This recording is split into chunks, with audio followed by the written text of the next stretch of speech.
Hello, student. Now start chapter Human Environment, Settlement, Transport and Communication. Chapter 7. Now start something to know. At first, tick the correct option. Which one of the following represent human environment? तो इसमें human environment को कौन represent करता है? जहाँ पे मनुष्य रहते हैं तो city. The uneven train of highland areas result in तो disappeared settlement. वहाँ पे थोड़ा कम सेटलमेंट रहेगा. अगर हाईलैंड वाला एरिया में तो सेटलमेंट का क्या रिजल्ट रहेगा? तो वहाँ पे थोड़ा कम सेटलमेंट रहेगा, disappear settlement. Transportation is helpful for the तो ट्रांसपोर्टेशन किसके लिए हेल्पफुल रहेगा? तो transportation is helpful for industrialisation of a place. The floating towns are large mechanized ship. Large mechanised ship, जो बड़े बड़ी शिप्स हैं उसमें एक तरह से एक शहर ही पूरा बसा रहता है. HBJ pipeline is use for the transportation of. HBJ pipeline जो है उसका यूज़ किस लिए किया जा रहा है? तो उसका यूज़ किया जा रहा है नेचुरल गैस के लिए. Fill in the blanks. Road transport is use for dash distance. तो road transport is use for shorter distance. Dash are commonly use for transportation of liquid materials. तो पाइपलाइन का use किया जाता है liquid material को transport करने के लिए. Metro is available in large city like dash and dash. तो लाइक दिल्ली एंड कोलकाता या कोलकाता या Delhi. Nomads are completely depend on the dash to satisfy their basic needs. Nomads environment के ऊपर डिपेंड करते हैं.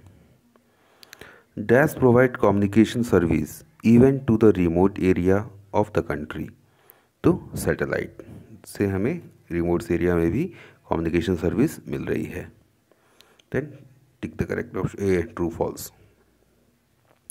Pipeline are the most important means of transporting solid goods. Transporting solid goods थोड़ी होता है उससे तो लिक्विड जो रहेगा वही ना पाइपलाइन से ट्रांसपोर्ट होगा. तो फॉल्स होगा यहाँ पे. Metro rail are the fastest and the most comfortable means of transport in metropolitan cities. Yes, सही है भाई. Waterways are the cheapest mode of transport. सस्ता तो है ही waterways. True. In ancient time cultivation was common in the hilly area only. बोल रहा है कि एंशियंट टाइम पे जो कल्टिवेशन था हिली एरियाज में होता था. आदि मानव गुफाओं में रहते थे तो क्या पहाड़ पर्वतों पर खेती करते थोड़ी थे? नहीं, गलती. Plains are the least favourable locations for the establishment of compact settlement. False. Answer the following question in brief. What are wet point settlement? Wet point settlement क्या है? The settlement which grew in river valley or around a source of water is known as wet point settlement. Wet point settlement उस settlement को कहा जाता है जो नदी के किनारे या जहाँ सोर्स है, पानी का सोर्स है, उनके नज़दीक में जो सेटलमेंट हुआ है उसको हम वेट पॉइंट सेटलमेंट कहते हैं.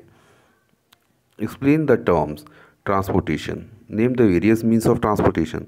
Transportation is the act of moving people of goods from one place to another. Transportation का मतलब तो यही हुआ कि लोग एक जगह से दूसरी जगह आ रहे हैं या सामान एक जगह से दूसरी जगह ले जाया जा रहा है. The various means of transportation are roadways, railways, waterways, airways और पाइपलाइन है. What is the important of means of communication? Communication का क्या इंपॉर्टेंस है? Communication network have become a very important for exchanging knowledge and idea, which is turn contribute to the economic development. It also helps in developing social relationship and unity. अब communication से हम आपस में जुड़ रहे हैं, relations बन रहे हैं, communities सब एक जगह वो हो रहे हैं, जुड़ रहे हैं. During natural calamities like flood, drought, etc., the means of instant communication, flash news, so that relief can be rushed to the spot immediately. अब कोई भी मान लो कैलमिटीज़ आती है, आपदा आती है, तो उस समय जल्दी से जल्दी न्यूज़ फ्लैश हो जाता है, पता चल जाता है और उस जगह पे राहत कार्य शुरू हो जाते हैं। तो ये सारा कम्युनिकेशन का ही देन है।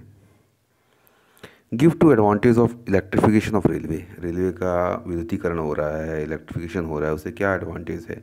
तो two advantage of electrification of railway are, it has reduce the pollution, अब पॉल्यूशन कम होगा। It has increase the speed of travelling as well as increase in the capacity to carry more passenger and goods from one place to another. Mention two advantages of waterway over airway. Waterway are the cheapest means of transport. They are fuel efficient and environment friendly means of transport. Answer the following question. What are the various factors responsible for permanent settlement? तो permanent settlement के लिए कौन कौन से factors आवश्यक हैं, कौन कौन सी चीज़ें ज़रूरी हैं? Following factors are responsible for permanent settlement. Availability of water, सबसे महत्वपूर्ण तो पानी ही है भाई, पानी जहाँ रहेगा वहीं तो जनसंख्या निवास करेगी। The earlier settlement appear in the river valley, और शुरुआत से भी हम देखते आ रहे हैं कि नदियों के किनारे ही सभ्यता का डेवलपमेंट हुआ है, हिस्ट्री में हम लोगों ने पढ़ा भी है। Water is necessity for the growth of village and town. Relief features, they play an important role for the establishment of settlement. Plains are the ideal place for the purpose. Here, it is easy to have a good transport facilities. अब plains area में अधिक जनसंख्या निवास करती है क्योंकि वहाँ पे बहुत सारी फैसिलिटीज़ प्रोवाइड है। फैसिलिटीज़ इन द सेंस कि मैंने रोड हो गया, रिवर हो गया, नदी भी है, वहाँ पे वाटरवेज भी मिल जा रहा है अच्छे से। और special sites, some sites have a tourism value and natural beauty. These sites are also chosen for settlement. Question number 2. What are the various advantages of roadways over other means of transport? अब roadways का क्या advantage है? तो roadways is the most commonly used transport system. It is swift and efficient means of transport. Through the road, transport is costly, yet it is very important because it is more flexible. With its help, we can carry goods from the door of the seller to those of the buyer. अब road से हम door to door facilities provide कर सकते हैं, seller के यहाँ से buyer के यहाँ जाया जा सकता है। They carry things directly to our house और factories. Road transport assume great significance in a hilly areas where rail transport is either not possible or is very expensive. अब हिली एरियाज़ में होता है रोड थोड़ा बनाना आसान होता है railway की अपेक्षा. Routes are easy to construct and easy to maintain. The road transport provide link to the railway by carrying goods to and from the railway yard. Constructions of road is cheaper as compared to railway. Explain how transportation and communication help in the economic development of country. तो यहाँ पे explain करना है कि transportation और communication जो है किसी भी देश के डेवलपमेंट में किस तरह से भागीदार हैं. Transport and communication have a great impact on the economic development of a place. As a transport system connect city and town with one another.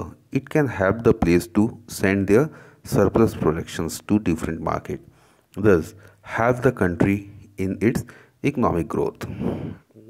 One of the reasons for the backwardness of some region of the world such as Zaire Basin and Tundra region is due to lack of transport facilities. यहाँ तक भी अगर आप लिखते हैं तो आपका काम हो जाता है. अगर आपको और थोड़ा आगे लिखना है तो इसको लिख सकते हैं. Gangetic plain of India and the industrial region of Europe are very well developed due to proper transport. ये बड़ा यहाँ तक अच्छा रहेगा. Transport facilities. Communication have become very important means of exchange knowledge and ideas, which is turn contribute to the economic development. और communication का अलग ही role है. communication जो है वो भी इकोनॉमिक डेवलपमेंट के लिए आवश्यक है. What was the impact of the discovery of fire, wheel and iron on the human civilization? इन सारी चीज़ों का क्या प्रभाव पड़ा मानव सभ्यता के ऊपर? The life of human being completely changed with the discovery of fire, wheel and iron. This discovery provide two milestones in the development of civilization. The tools become more sophisticated and farmers start cultivating crops near the river bank. With the passes of time, human beings learn new way of farming. Now they start living a settled life as a crop required constant care throughout the cropping period.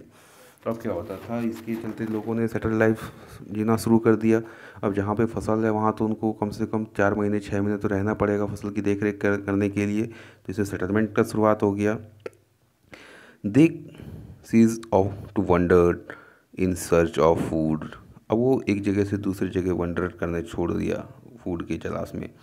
Instead they settle down at one place, they build permanent shelter, domesticated animals and wore clothes made of fibre. और इसके साथ साथ कपड़े पहनने में शुरू कर दिए जो फाइबर से बने होते थे, यानी कि उन्हें कॉटन वॉटन से उन्होंने।